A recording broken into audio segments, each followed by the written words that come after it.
All right, so my second hot take, I think the first play of the season on offense is going to be a play action pass. It's going to end up being like a check down to David Njoku, complete like a short, easy pass to get those juices flowing, get the confidence going with the offense. But I think the first handoff to a running back is going to go to UDFA rookie Aidan Robbins on that first drive. That's a hot take. One on the depth chart. That's a hot take because you're not only saying he makes the team. Yeah. Plays his way. Beats plays his way out. to the top of the rotation. You're saying he's going to be the #1 back week 1. Yes. So I got a couple points here. That's a hot take. Couple points. So D'Onta Foreman has been a nice running back. He played with the Panthers a couple years ago, then the Bears last year. 2023, this past season, he averaged just 3.9 yards a carry, only 4 touchdowns, and he was still splitting time with Khalil Herbert and Roschon Johnson. It's not like he was a lead back or the main guy. 2022, nice season, 913 yards, 4.5 a carry, 5 touchdowns with Carolina.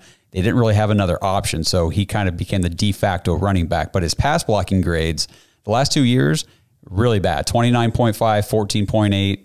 So that means they might not trust him in pass pro. And we know that Aidan Robbins, at least when we talked to him and when I was researching, his college coaches were touting his willingness to pass block, his pass pro abilities. He's underrated as a receiving back.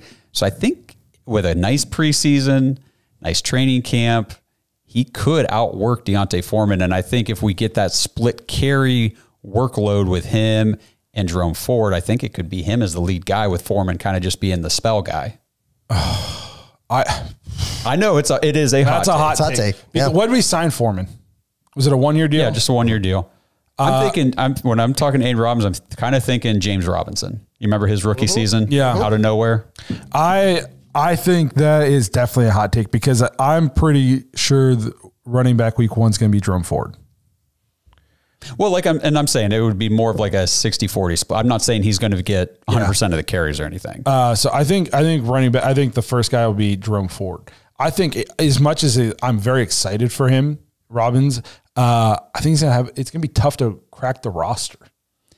We've got guys. We definitely do. But Himes or Hines, however you want to say it, he still hasn't practiced. That's the thing. I keep harping on that. And I don't know if that's just a veteran maintenance thing or whatever, but he still has not been on the field since that ACL injury last summer. And you would think it's been over a year. He would at least be maybe doing a couple drills here and there, but he hasn't done anything yet. So we'll see when training camp opens, the reports on Hines, but I just don't know where he's at with his health yet. You got to think we're only going to carry 3 running backs.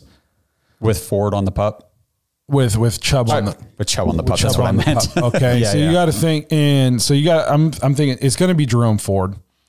And you just have to Hines, I mean, with his kick returning abilities, his experience with Dorsey in the offense, his pass catching abilities out of the backfield is that's a big thing in the Dorsey offense. You got to think he's got, a strong leg up in that competition. We brought it. D'Onta Foreman's been a successful running back in this league.